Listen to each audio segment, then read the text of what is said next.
নমস্কার, আমি প্রিয়দর্শিনী মুখার্জি। আজকে আপনাদেরকে একটা অন্যরকম অলৌকিক কাহিনী শোনাবো। যা আপনারা কোনোদিন এর আগে শুনেছেন হয়তো।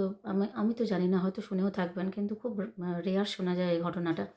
তো আমি অনেক দিন আগে, প্রায় ২০ বছর আগে আমি আমার দাদুর কাছে এই ঘটনাটা শুনেছিলাম। তো আপনাদের কাছে আজকে শেয়ার করছি। আমি তো কোনোদিন ভাবিনি এসব কথা কারোকে কোনোদিন শেয়ার করব। আমার এরকম দিন আসবে যে আমি এরকম চ্যানেল খুলবো, আমার সত্যি কোনো আইডিয়া ছিল না। তো আজকে হঠাৎ সকালবেলা আমার মনে পড়লো এই ঘটনাটার কথা, তো আমি ভিডিও বানাতে বসে গেলাম আপনাদের সাথে। তো আজ একটা অলৌকিক কাহিনীর কথা আপনাদেরকে বলবো। আ সেটা হলো, আমরা সবাই জানি যে পঞ্চকেদার আছে, পঞ্চকেদার আছে। কিন্তু আপনারা কি জানেন যে ষষ্ঠ কেদারও আছে? তো আজকে সেই ষষ্ঠ কেদার নিয়ে আমি আলোচনা করব। আমার চ্যানেলের খাতিরে আমি হয়তো ঠিক জায়গাটার নাম, একদম এক্সাক্ট লোকেশন আপনাদেরকে বলব না। তো হ্যাঁ, একটু মানিয়ে নেবেন সে ব্যাপারে। তো আ আমি আজকে ষষ্ঠ কেদারের কথা বলব। পঞ্চ কেদারের কথা তো সবাই জানে, কিন্তু ষষ্ঠ কেদারের কথা কেউ জানে না। তো আমি আজকে ষষ্ঠ কেদারের কথা বলব। ষষ্ঠ কেদার হচ্ছে কাশ্মীরের কোনো প্রত্যন্ত গ্রামে অবস্থিত। আমরা জানি কাশ্মীরের, জম্মু কাশ্মীরের কোনো এক জায়গায় বৈষ্ণব দেবীও আছে। তো ষষ্ঠ কেদার হচ্ছে কাশ্মীরের কোনো এক প্রত্যন্ত গ্রামে, আ জম্মু কাশ্মীরের মধ্যেই। আমি এক্সাক্ট লোকেশনটা বলতে পারব না চ্যানেলের খাতিরে। তো অনেক সময় অনেক কিছু চ্যানেলে হার্মফুল হয়। আমি জানি না হার্মফুল হবে কিনা, কিন্তু আমি চ্যানেলের খাতিরেই আপনাদেরকে এক্সাক্ট লোকেশনটা বললাম না।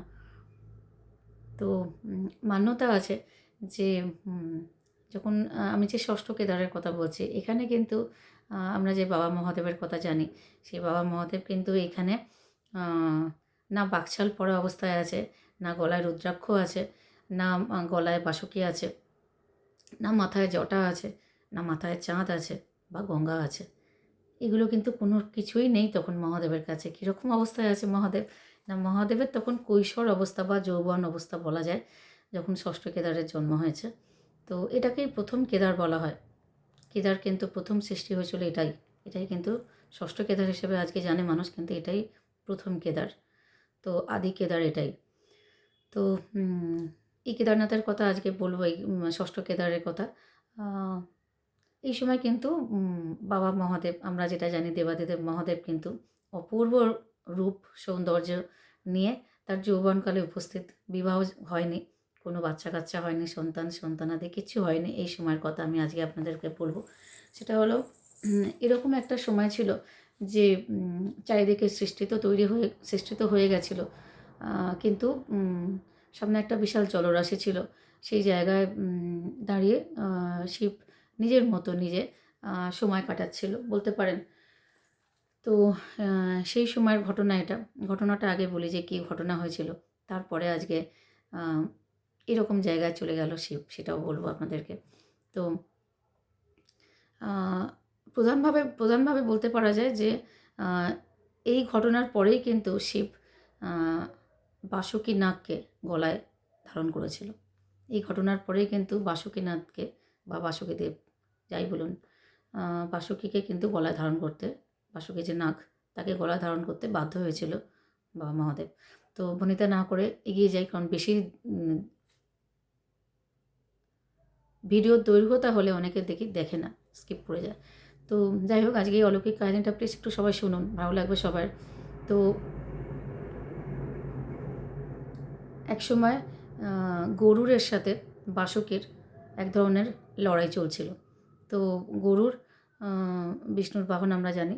গরুর কিন্তু বাসুকীর পিছু নিয়েছিল বাসুকীকে আক্রমণ করবে বলে। তো সেই সময় বাসুকী কিন্তু অনেকটা রাস্তা অতিক্রম করেছিল এবং আ অতিক্রম করার পর তখন ক্লান্ত, বিধ্বস্ত অবস্থায় বাসুকী। এরকম একটা সময় আর পারছে না নিজেকে বাঁচাতে গরুরের নজর থেকে, কারণ গরুর ওপরে উড়ে যাচ্ছে। বাসুকী নাগ নিচে। তো এরকম অবস্থায় ক্লান্ত বিধ্বস্ত অবস্থায় একটা জায়গা দিয়ে যাচ্ছিল, যেটা কাশ্মীরের প্রত্যন্ত গ্রাম আমি বললাম। সেখান দিয়ে যেতে একটা জায়গায় ২ জন মহিলাকে দেখতে পেল।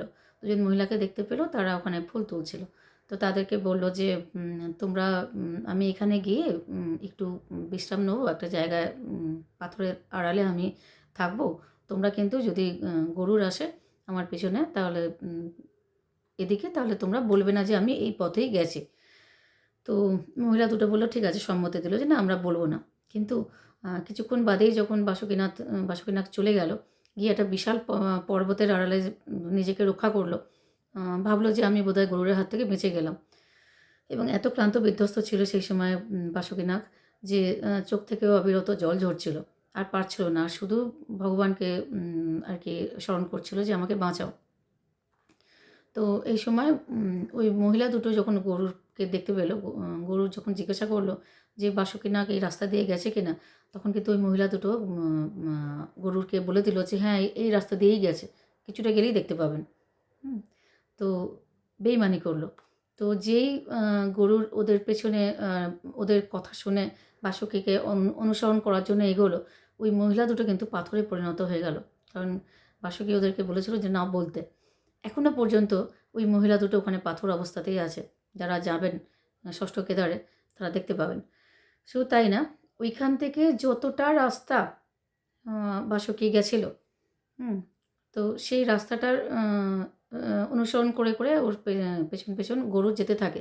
তো যে পাথরটায় মানে সামনে রেখে আ লুকিয়েছিল বাসুকি, সেই পাথরটায় আজও দাগ আছে বাসুকি নাগের চোখের জলের। মনে হয় ওখানে ওই পাথরের উপর মুখ রেখে বাসুকি নাগ কাঁদছিল। তো আজও সেখানে ওই পাথরের উপর অশ্রুর দাগ আছে, জলধারা আছে। তো এবার কিছুটা এগিয়ে যাওয়ার পরে যখন দেখল যে ওই মহিলা দুটো বলে দিয়েছে, তখন তো আর ওর বাঁচার পথ নেই বাসুকিনাগের। কারণ বাসুকিনাগ তখন আর পারছিল না, ক্লান্ত, বিধ্বস্ত, ক্ষত-বিক্ষত চারদিকে। তখন যে রাস্তাটা দিয়ে যেতে আরম্ভ করলো, সেই রাস্তাটা আ কে ও তখন মনে, মনে খুব খারাপ মনে করতে আরম্ভ করলো যে আমাকে এরকমভাবে ধরিয়ে দিল। আমি বললাম যে, "আমাকে বলুন আমি এই রাস্তায় যাচ্ছি।" তারপরেও মানে এখানকার মানুষজন খুব খারাপ। এটাই চিন্তা করতে, করতে যাচ্ছিল। এবং যেতে, যেতে আ আ কথিত আছে যে সব জায়গায় তার গা চারদিকে গাছপালা যা ছিল সবকিছুতে তার গা হাত পা লেগে কেটে, কেটে যাচ্ছিল। তো আমরা জানি বাসুকিনাগ খুব বেশি বিষাক্ত। তো বাসুকিনাগ এইভাবে পালাতে, পালাতে একটা জায়গায় গিয়ে দেখল যে আ একজন মানুষ দাঁড়িয়ে আছে। একটা দীর্ঘাঙ্গী একজন দাঁড়িয়ে আছে। তো তার কাছে গিয়ে বুঝতে পারল যে সে আর কেউ না, সে মহাদেব। তখন তাকে বলল যে, "দেবাদিদেব আমাকে আশ্রয় দিন আপনার কাছে। আমাকে এরকম গরুর অনেকক্ষণ ধরে তাড়া করছে। আমি বিধ্বস্ত। আমি আপনার পূজা করি সারা জীবন। আমি আপনার ভক্ত।" তো বাসুকীকে তখন কী করল, সামনে যে জলরাশি ছিল তার মধ্যে বলল, "তুমি এই জলরাশিতে আজ থেকে থাকো।" সামনে একটা হ্রদ ছিল, এখনও আছে। "তুমি এই জলরাশিতে আজ থেকে থাকো। তোমাকে গরুর কিছু করতে পারবে না। আমি তোমায় কথা দিচ্ছি।" তো সেই শুনে বাসুকি নাগ সেই সময় ওই জলরাশিতে, সামনের যে জলরাশি তাতে চলে গেছিল। এবং গরুর যখন এসছিল তখন গরুর কোথাও তাকে দেখতে পায়নি। তো সেই যাত্রায় গরুরের হাত থেকে বাসুকি নাগ বেঁচে গেছিল বলে বাসুকি নাগ কিন্তু সারা জীবন আ মহাদেবের পূজা করে। ওই হ্রদের সামনে একটা আ শিবলিঙ্গ আছে। মানা হয় ওই শিবলিঙ্গটাই সবচেয়ে পুরনো শিবলিঙ্গ। এবং যে শিবলিঙ্গয় প্রতিদিন সকালবেলায় বাসুকিনাগ নিজে ওখানে এসে পূজা করেন। আর ওখানকার যারা গ্রামবাসী, আমি বলেছিলাম কাশ্মীরের একটা প্রত্যন্ত গ্রামে কিন্তু এই ষষ্ঠ কেদারটা অবস্থিত। এবং এই সময় যখন এসছিল না বাসুকিনাগ, তখন কিন্তু তার মহাদেবের অবস্থা আমি বলেছি, মহাদেব একদম যৌবন অবস্থায় তখন। তো না ছিল ডমরু হাতে, না ছিল ত্রিশূল হাতে, না ছিল ছাইবস্ত্র মাখা গায়ে, জটাও ছিল না। এমনকি বাসুকি নাগও গলায় ছিল না। এরপর থেকে যখন গরুর চলে গেল, কিন্তু বাসুকি নাগের কী হলো, ভয়টা যেতে গেল না। যে কোনো সময় গরুর আসতে পারে, যে কোনো সময় আমাকে আক্রমণ করতে পারে। তো ভয়টা যাতে না থাকে, যেহেতু সে শিবের শরণে এসছে, সেহেতু আ আ যেহেতু শিবের শরণাগত, সেহেতু মহাদেব কী করলো, তার ভক্তকে তো ভয়ের মধ্যে রাখতে পারে না। তাই বাসুকিকে গলায় ধারণ করলো। বাসুকিকে সেই থেকে গলায় ধারণ করেছিল মহাদেব। এবং তারপর থেকে তার পথ চলা আমরা সবাই জানি। এবার আরেকটা কথা বলে রাখি যে বাসুকি নাগ আ ম ওই মহিলাগুলোকে বলেছিল যে আমি গেছি, আমার কথা বলো না। কিন্তু বলে দিয়েছিল বলে দুটো মহিলাই।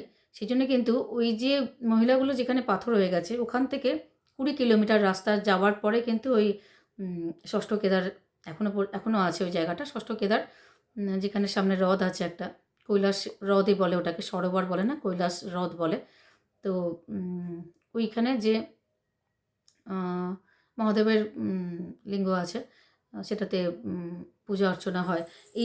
এই যে প্রত্যন্ত গ্রামের কথা বলছি, এই গ্রামের থেকে কিন্তু বছরে একবার করে গ্রামবাসীরা নির্দিষ্ট একটা দিনে ওই মন্দিরে পুজো দিতে যায় এবং ওই যে কুণ্ড আছে তাতে ফুল বা সব কিছু দেয়, কিন্তু কুণ্ডর জলে কেউ নাবে না, কারণ আজও কথিত আছে যে ওখানে বাসুকীনাগ আছে, তাই কেউ যায় না।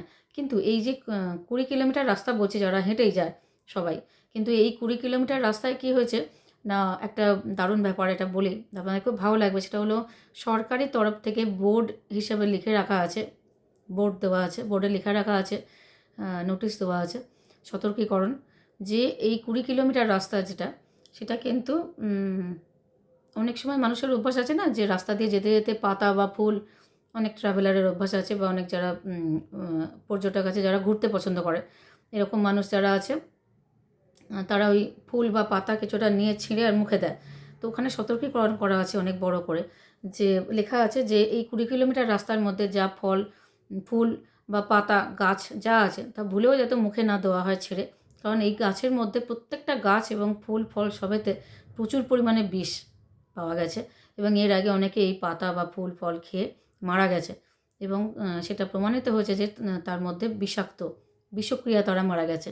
কথিত আছে যে বাসুকি যখন দেখলো যে আমাকে ধরিয়ে দিল, আমার কথা এগোলো না, তখন ওই জায়গাটার উপর বাসুকির নাগের একটা বিতৃষ্ণা এসে গেছিলো, তাই কী করেছিল, বাসুকি নাগ যখন গেছিলো তখন ওই জায়গাটা বিস্তৃত অঞ্চল, যে 20 কিলোমিটার রাস্তা, তার চারিদিকে নিজের যে মানে কি বলবো অসীম বিষ, তো কোনো সীমা নেই ওর বিষের, বাসুকি নাগের সেই বিষ কিন্তু সে ছড়াতে গেছিলো।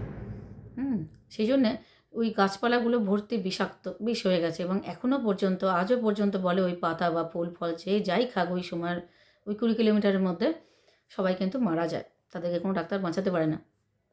তো আমাকে বলবেন একটুখানি প্লিজ কমেন্ট করে যে আজকের আলোচনা বা গল্প বা এই অলৌকিক কাহিনী ষষ্ঠ কেদার সম্পর্কে আপনাদের কেমন লাগলো।